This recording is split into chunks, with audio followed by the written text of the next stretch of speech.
Hey guys, hey, if the fire alarm goes off again, my mother-in-law's cooking, so smoky or something. So anyway, how you guys doing? Is you guys doing? Because I'm doing. Oh, um, so today is Monday for me, which would be Tuesday in other parts of the hemisphere, depending on where you happen to be at. Just like where my baby is, it happens to be Tuesday. So today's Monday for me. Today I had doctor's appointments. So today I went and had, today was a really long day at the hospital. I want to know how you guys can hear me versus my phone. Let me know if this is a little better. Let me know if it's a little worse. Let me know if, just let me know. Anyway, anywho. So first thing is today I had an appointment with my psychiatrist. So I had an appointment with my psychiatrist, and I hadn't seen him since like the beginning of June, and he wanted to know why I haven't been over there, and like, well, number one, because I had enough medication to last me, and I knew that, and number two, I have been going through like severe agoraphobia. And like, as much as I would like to put it off on just me being depressed or me being sad sack or whatever, it's my agoraphobia. And as badly as I want to admit that it could be something else, it's not. I am a recurring agoraphobic, and sometimes it goes away for years. Sometimes it goes away for a couple months, and then it shows back up, and it has shown itself. I am completely socially isolated. That has a lot to do with me being bipolar and me having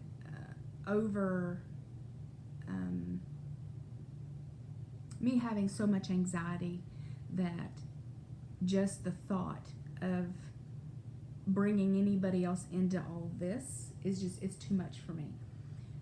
Having to explain to people why I feel the way I do it's hard for me a lot of the times, because if you've never had to deal with that, if you've never been bipolar, if you've never hit rock bottom to where like you need to be hospitalized because of your mental condition more than once, then you might not be able to grasp, because there lots and lots and lots and lots and lots and lots of people deal with depression. But if you go on the scale of like what I deal with compared to what, let's say I'm gonna put my baby doesn't have any mental issues. So what I go with compared to when my baby is depressed, like I'm on a scale of like 10 and we got like a 2. So like I'm fucking out in outer space and like ready to like dig my own hole so I can crawl in it, and then I just feel kind of sad today. Yeah, I don't know what's wrong with me. I just feel kind of, it's completely different. It's on a completely different level. If you have people in your life who suffer chronically, bipolar 2 is chronic depression. I have more depression than I do happy time. I have more depression than I have normal, like regular days. I have depression more than most of my fucking year. So it's very hard for me to explain it to people who have never really gone through that or don't really know how it works, because again, if you've never experienced that firsthand, it's going to be very hard to sympathize with somebody. Another thing that makes me a little pissy about the whole situation is that I broke my leg. Oh, Nirvana, I'm so sad you broke your leg. That's god awful. Are you okay? Is there anything I can do for you? All right. I had my epiploric appendicitis. Oh my God, Nirvana, are you okay? That sounds terrible. You've had the worst time ever. Is there anything I can do for you? I'm depressed as shit and like can't even manage to get out of my bed or leave my house or even take a shower. Just get the fuck over it. Just get over it. Like, why can't you function like everybody else? Why can't you go do what I do? Why can't you just get up and do everything that you're supposed to? Why are you being so lazy? Why? Because you haven't lived it, so you don't understand it. But when you take and live in somebody else's shoes for 5 minutes, you get a better understanding of what I deal with. So, yes, I have more depression than I do, and anxiety than I do hypomania. So that is a huge deal. So another thing, people are like, well, it's not bipolar 1, so it's not as bad.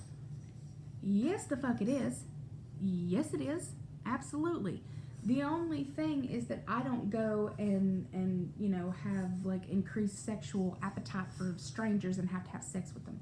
Or I don't go on a shopping spree because I'm already broke. Or I don't go gambling because I'm already broke.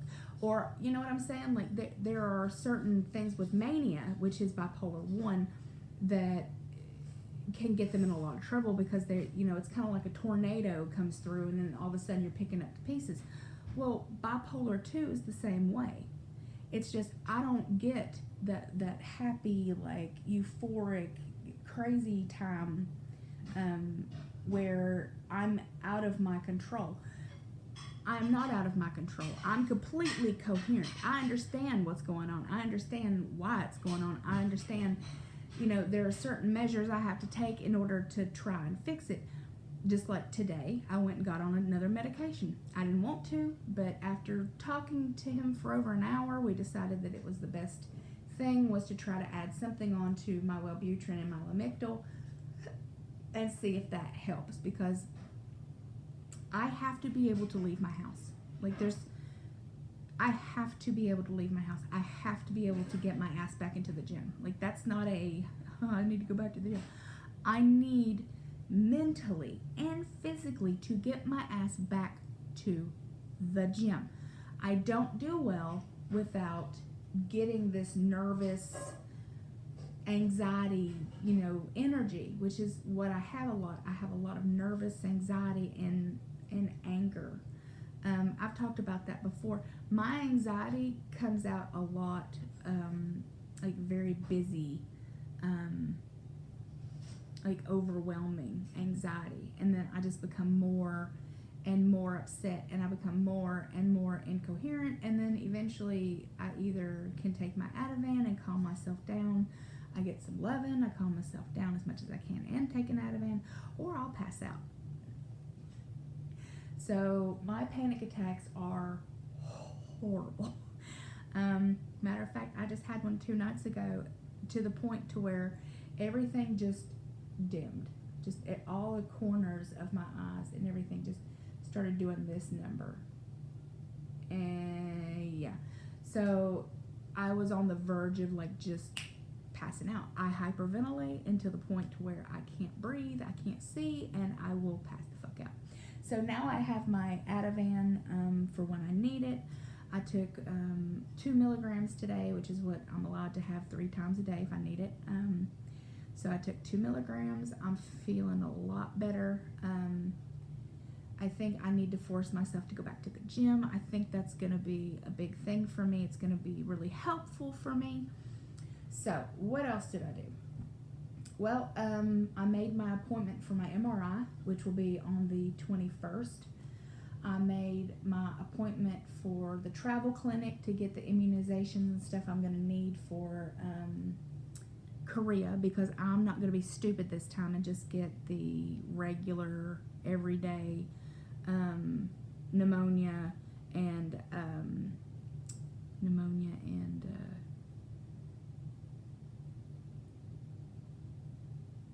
an influenza shot. So I'm not just gonna, because I already had those this year, so I'm gonna see what else they're gonna offer me, because I really don't want to go back over there and be sick the entire time. So if I can combat that, then that's what I'm gonna do.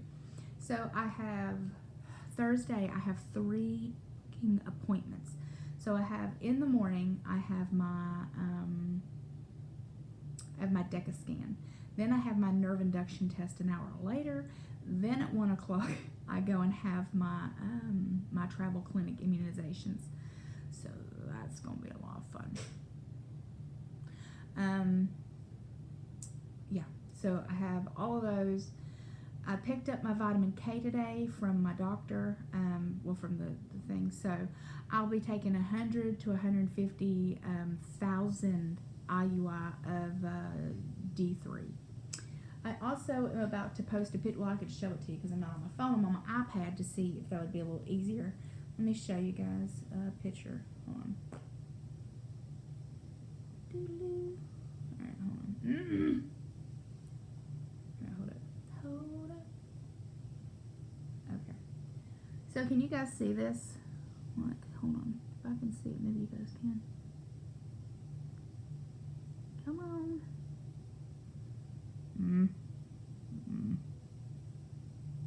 Let me see if I got a better picture of it. Hold on. Because it's going to annoy the shit out of me.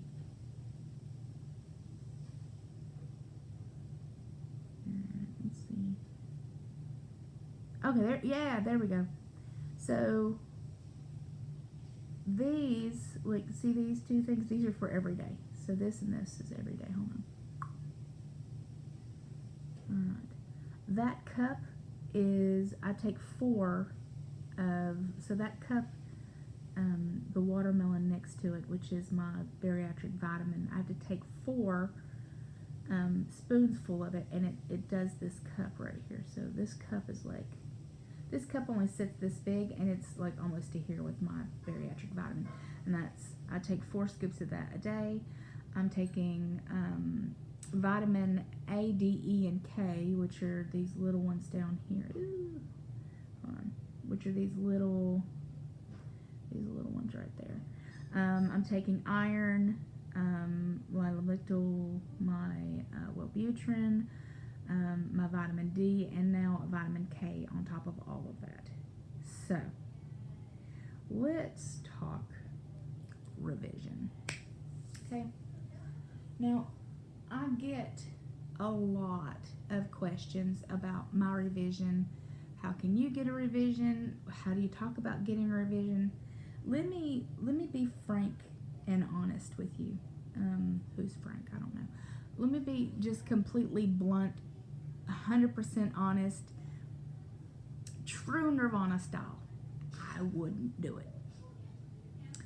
So, as funny as it may be to say I'm gassy, and you know, because a lot of us bariatric patients are like, oh yeah, my gas is terrible. Girl, you have no clue what I'm talking about. It is so bad that I won't go to anyone else's house ever. I know around 7 o'clock at night, which is, right around now, it's like 8:44, so around 7:30, 8 o'clock, it starts, and my stomach immediately starts blurbling.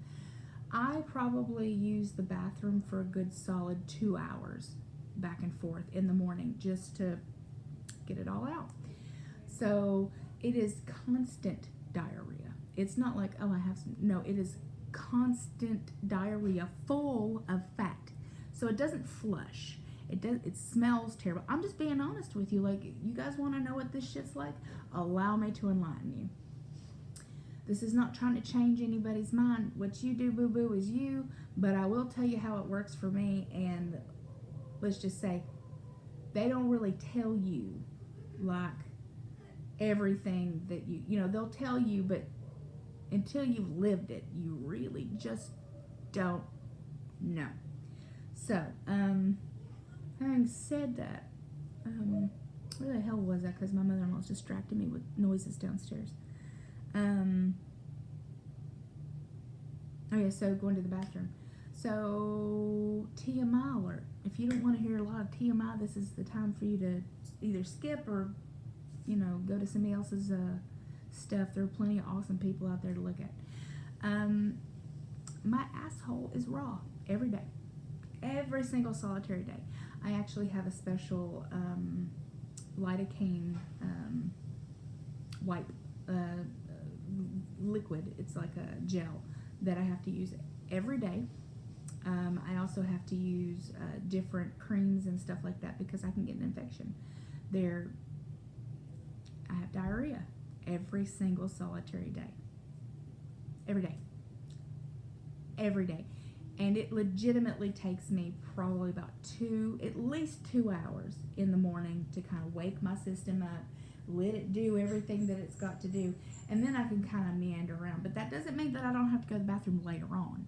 It's just that I have to delegate at least that much time before I leave the house, which means that I also have to wake up early in order to get myself moving around, and so that I can use said restroom when I need to use the restroom. I don't want to have to go out and go to the bathroom. That's another thing. I don't want to use the bathroom anywhere else. You don't want to use the bathroom anywhere else because it's like you need a hazmat suit. And I would love this to be funny, but it's true. The smell is so fucking horrible. It's horrible. Like tearing up, putting my face, it's horrible. It will smell up the entire house. Like from upstairs, downstairs, it will stink up my entire house. So I don't know how else to put that in another way that somebody can understand, is that this is going on 8 months that I've had this. I have made strides. I've done really well. My vitamins are failing me. I find out how bad my calcium is on the 16th, which is Thursday, because I don't know if you guys can see it.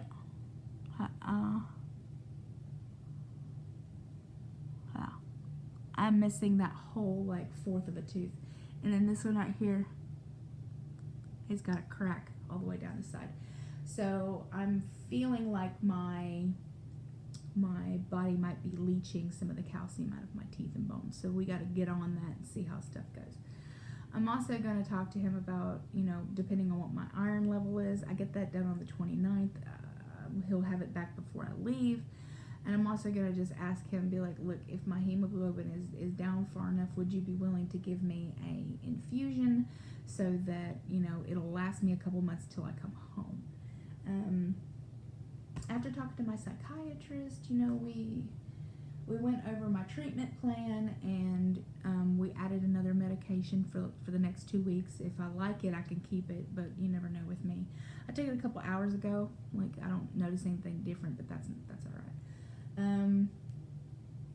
Yeah, so pretty much it's just, I get a lot of questions about this revision, guys, and like, as much as I would like to tell you it is a dream came true, it is very rough on me. Having my vitamins this low is very, very rough on me. He's not surprised how depressed and just miserable I am and how exhausted I am. He's like, actually, with your numbers, I don't doubt it. Like, I feel terrible, and I'm just not having it. So I'm doing the best I can, guys. I'm trying to make videos that, you guys want to watch from time to time. I'm pretty sure once I get to Korea, like, things will change and I'll be a lot happier just because I'm with my baby. So I think I'll feel better in that sense. But until then, I've just got a lot of shit to do in the next couple of weeks, next 4 weeks to be exact, to try to get everything I need done, finishing the packing and then packing to go there. And then buying all the stuff that I need and finding the money for that. And like, there's just a lot of stuff. There's just a lot of stuff that, everybody's got a whole bunch of shit they got to do. I just happen to share mine. And then,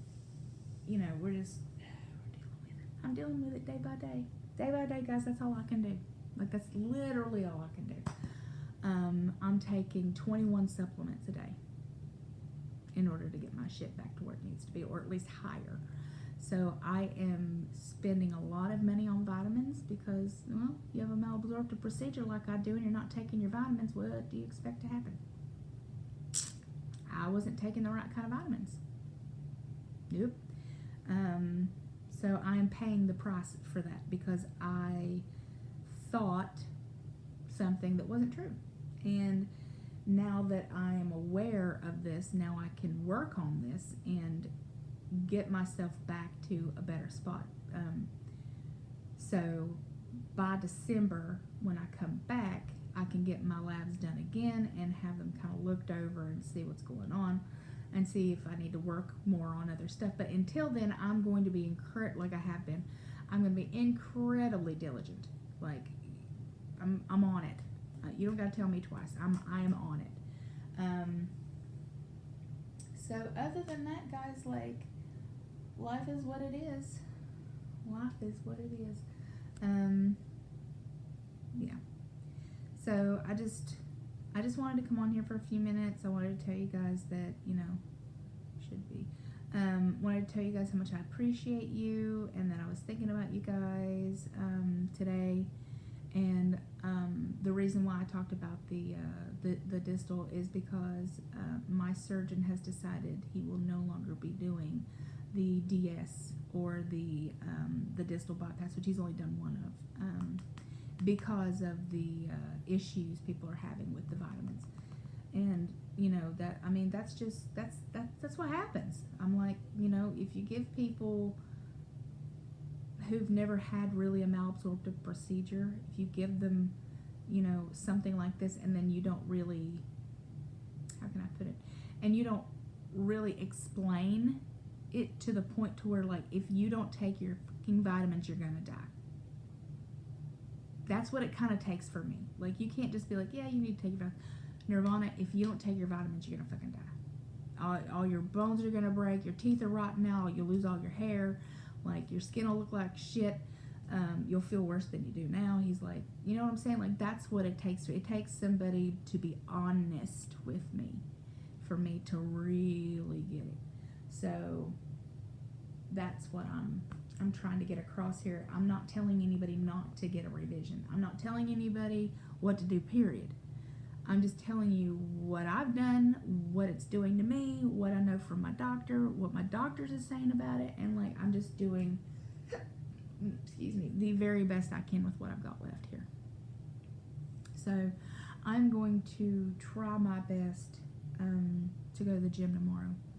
I have a doctor's appointment early in the morning to go and see a gastroenterologist. So I need a referral to go see the gastroenterologist and an OBGYN. So there'll be 2 more appointments that I have to take. I'm just trying to get everything that I need done to make sure that everything's copacetic before I leave.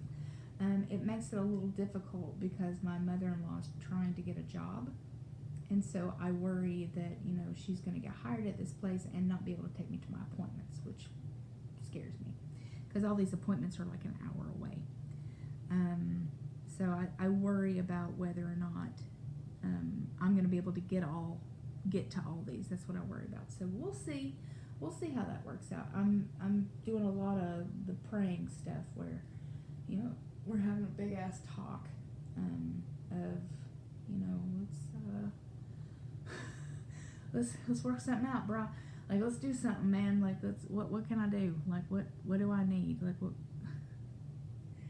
do you need me to do, Lord? Like, what can I do to make this better? What have I done that you didn't like? Like, let's fix this because I'm feeling pretty fucking rough.